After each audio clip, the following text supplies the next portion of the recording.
السلام علیکم viewers, point of order T V کے ساتھ میں ہوں شاکر سولنگی۔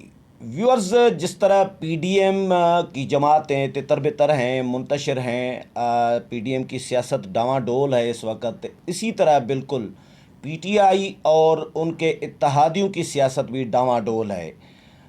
جہانگیر ترین گروپ تو آپ کو پتہ ہے، حکومت ان کے ساتھ بھی لگی ہوئی ہے۔ نذیر چوہان ایم پی اے، وہ ان کو نذیر چارن ہمارے سندھی صحافی ہے۔ اچھا، تو نذیر چوہان کو گرفتار کیا گیا جی۔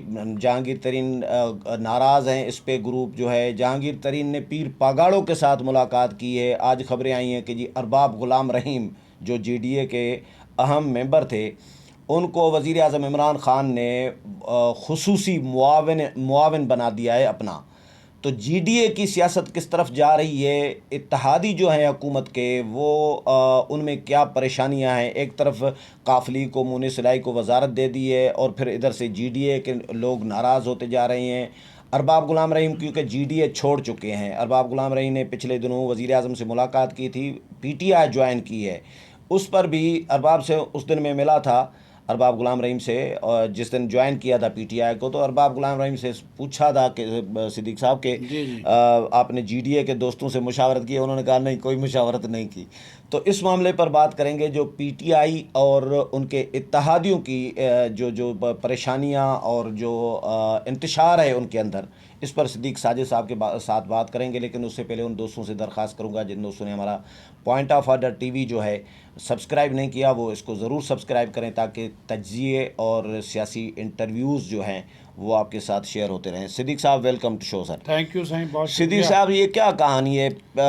جی ڈی اے میں بھی پریشانی اور یہ انتشار نظر آ رہا ہے۔ خود پی ٹی آئی اور اس کے اتحادیوں میں یہ تو طنز کر رہے تھے، ٹونک رہے تھے کہ جی پی ڈی ایم میں انتشار ہے، یہ تو ان کے اندر بھی انتشار، ہر طرف سے انتشار نظر آ رہا ہے۔ جیسے جیسے اب الیکشن نزدیک آئیں گے، اسی طرح یہ جو دانہ دنکا چننے والے مختلف سیاسی پرندے جو کہ اپنے اصلی گھونسلے سے نکل کر کسی اور گھونسلے پہ جا بیٹھے تھے، ان کی واپسی کا عمل شروع ہو جائے گا۔ یہ صرف جی ڈی اے کی حد تک نہیں گھونسلہ تو نہیں، بڑی بڑی کوٹھیوں والے ہیں سارے، نہیں، وہ آپ سمجھتے ہیں، سیاسی گھونسلہ اچھا، سب سیاسی کا پرندے، ایک ہی ہے، اوکے، ایک ہی ہے۔ ہاں، تو اس گھونسلوں میں واپسی ان کی جو ہے وہ شروع ہو جائے گی۔ صرف جی ڈی اے کا معاملہ نہیں ہے صحیح، یہ اس وقت باپ بھی ناراض ہے، کاف لیگ بھی ناراض ہے، جی ڈی اے بھی ناراض ہے، ٹھیک ہے؟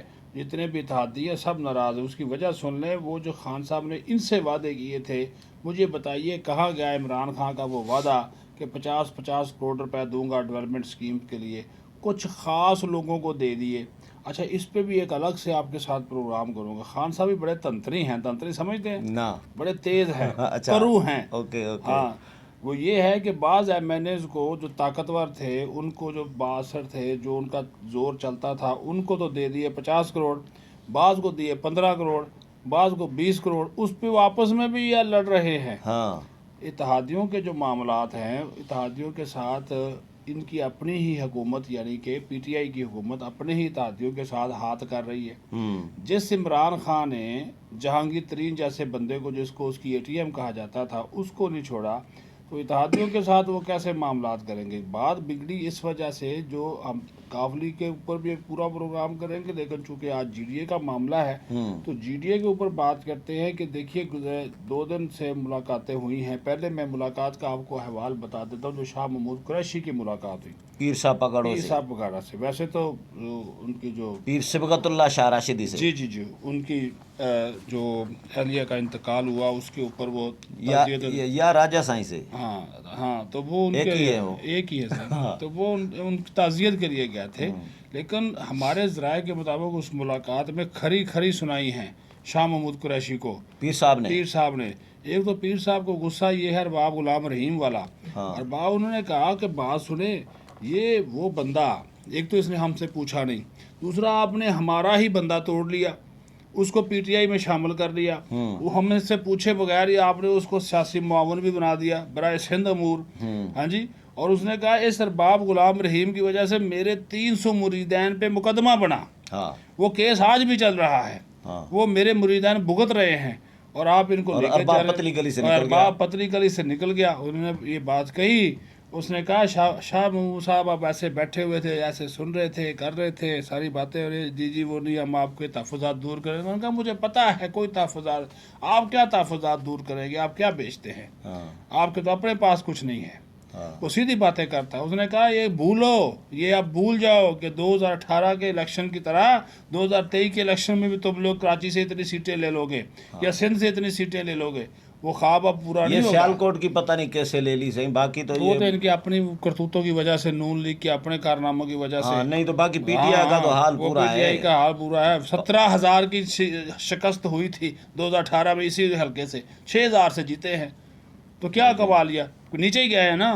اگر پرفارمنس بہتر ہوتی تو 17 کے بجائے یہ تو نون لیگ تو اوپر ہی جا رہی تھی، لیکن یہ ٹاپک ہمارا چینج ہو جائے گا، ٹریک آپ تبدیل ہو جو ہے جائے نا، گا. وہ میرا خیال ہے مجھے بات مکمل کرنے دیا اچھا کرے تو آپ ہاں، کی بڑی بات مہربانی ہوگی. کنٹینیو کریں. پھر تسلسل ہاں ٹوٹ جاتا ہے. اچھا تو پھر وہ شاہ محمود ان سے جو کہتے رہے، باتیں کرتے رہے، اور وہ ان سے یہ ساری جو چیزیں ہوتی ہیں نا، یہ ایسے جو شخص آپ کے ساتھ چلا ہو. اس نے کہا میری مجبوری یہ ہے پیر صاحب نے کہ ہم نے آپ کے ساتھ 2023 کا اتحاد کیا ہوا ہے، لیکن آپ ہمارا انتظار تو کرتے. آپ نے 2023 کا انتظار بھی نہیں کیا، اور 2023 کے انتظار سے پہلے ہی آپ لوگ جو ہے وہ چلے گئے اور بندے توڑنے شروع کر دیے.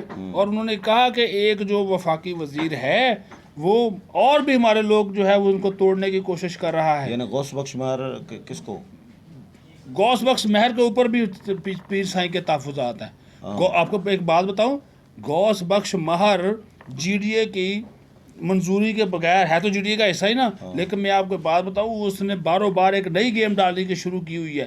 وہ کہہ رہا ہے کہ وہ جو جس طرح ان کو وزارت دی ہے نا مونس لائی کو، مجھے بھی وزارت دو.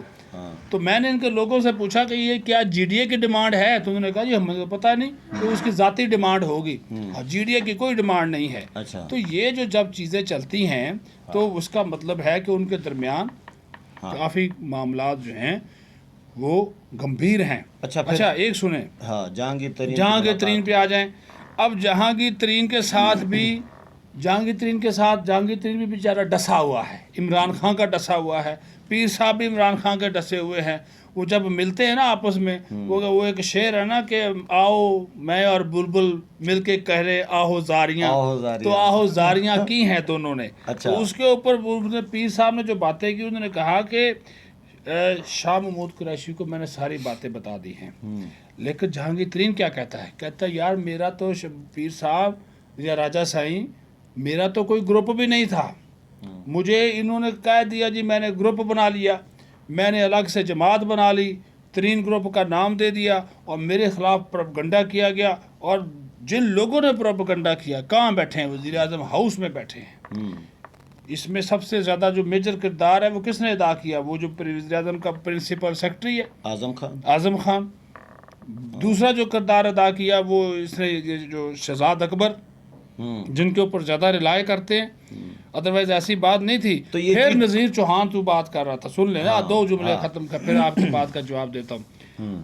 نذیر چوہان کو جہانگیر ترین نے کہا کہ نذیر چوہان کو خود یہ حکومت اب باغی کر رہی ہے، اس کے خلاف انتقامی کارروائی کر رہی ہے، اور نذیر چوہان کی گرفتاری سے ہمارے جو گروپ ہے، جو میرے ہم خیال لوگ ہیں، ان میں تشویش بھی بڑھ رہی ہے، اور اس کا جواب آئے گا، رد عمل آئے گا، اور ہم لوگ بیٹھیں گے. اس طرح اس کے اوپر خاموشی اختیار نہیں کی جا سکتی. کیا میسج دے رہے ہیں کہ ایک بیان کے اوپر پہلے پولیس اس کو پکڑتی ہے، پھر ایف آئی اے پکڑ کے لے جاتی ہے، اور پھر ساتھ یہ کہا کہ میں کب پیر سائیں کہ میں تو ان کے ساتھ مخلص ہو کر چلا، جب سے پارٹی بنی مخلص ہو کر چلا، لیکن مجھے ٹارگٹ کیا گیا، ہدف کیا گیا، نشانہ بنا کر تنقید کی گئی.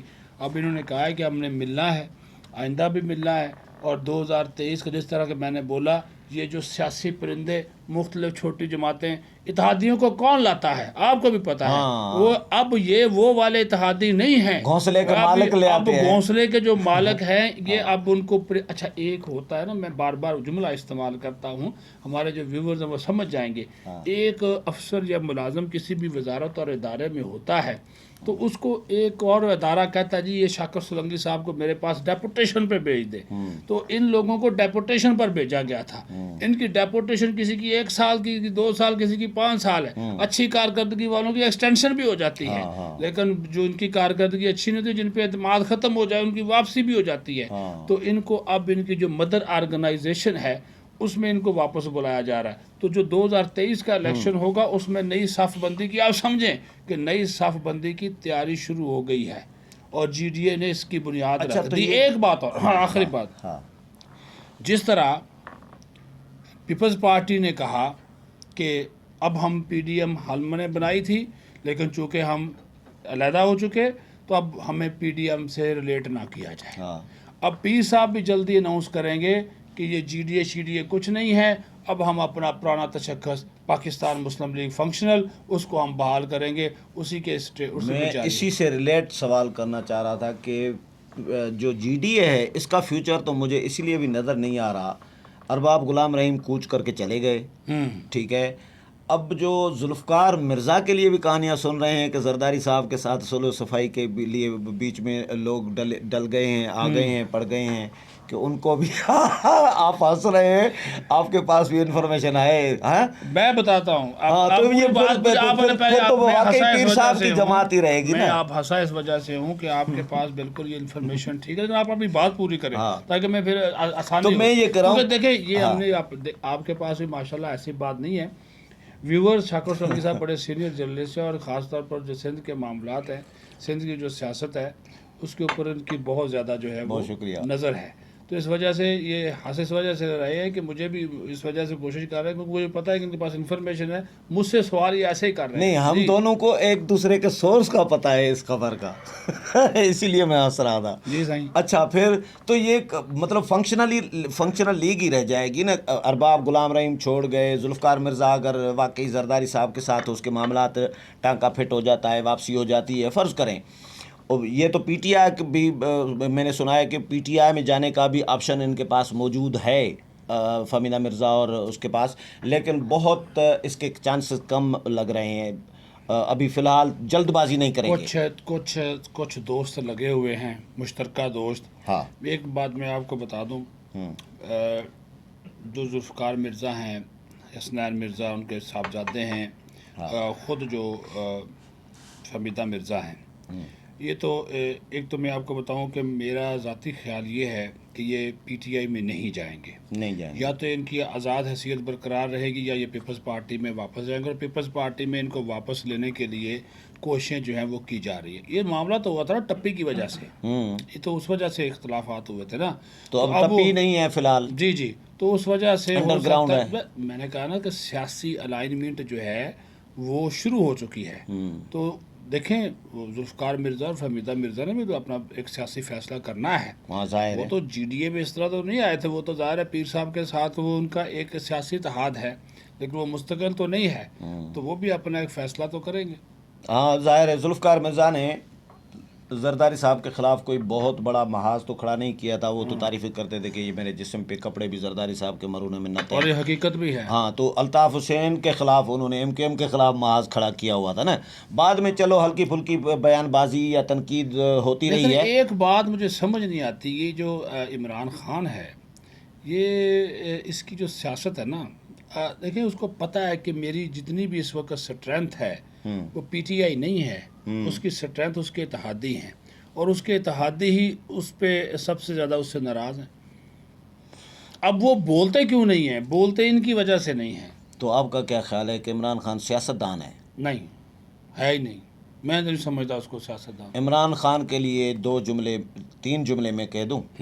عمران خان کرکٹر اچھے, ایجیٹیٹر اچھے, موٹیویٹر اچھے, سیاستدان اچھے نہیں ہیں. چندہ اکٹھا کرنے کے لیے بڑے ماہر. وہی موٹیویٹر چندہ کر لیتا ہے نا, لوگوں کو قائل کرنا ہے نا. موٹیویٹ تو وہ شادی کے لیے بھی وہ لوگوں کو بہت, وہ تو موٹیویٹر اچھا ہو گیا نا. لوگوں کو, پبلک کو موٹیویٹ کرنا ہوتا ہے کہ بھئی نون لیگ کرپٹ ہے, نواز شریف چور ہے, زرداری چور ہے, یہ موٹیویٹ کرنا ہوتا ہے نا. تو یہ موٹیویٹر اچھا ہے, ایجیٹیٹر بھی اچھا ہے, کرکٹر بھی اچھا ہے, سیاستدان اچھا نہیں ہے. نہیں وہ ہے ہی نہیں. آپ اچھا کہہ رہے ہیں. اس نے ایک دفعہ وزیر اعظم کی کرسی پہ بیٹھنا تھا بس, باقی ملک کا بیڑا غرق کر دیا ہے. میں ان کی کوئی ذات کے خلاف نہیں ہوں, ٹھیک ہے, ہر ایک بندے کا ایک اپنا کریکٹر ہوتا ہے, لیکن ملک کو چلانا اور اس کا پھر چیف ایگزیکٹو ہونا اور ایک ایسی حکومت چلانا جس میں آپ کی اکثریت ہونے کے باوجود آپ اپنے اتحادیوں کے مرہون منت ہوں، تو پھر ان کو راضی رکھنا پڑتا ہے. یہ کیا کہتے ہیں، یہ آف دی ریکارڈ میٹنگ میں پتہ کیا کہتے ہیں؟ کہتے ہیں یار میرے ذمے یہ کیا اتحادی ڈال دی ہے، میں تو ان کے ساتھ بلیک میل ہی ہوتا رہتا ہوں. میں نے تو ان سے کہا تھا کہ مجھے حکومت دینی ہے تو پھر وہی دیں، اپنے پورے بندے کریں.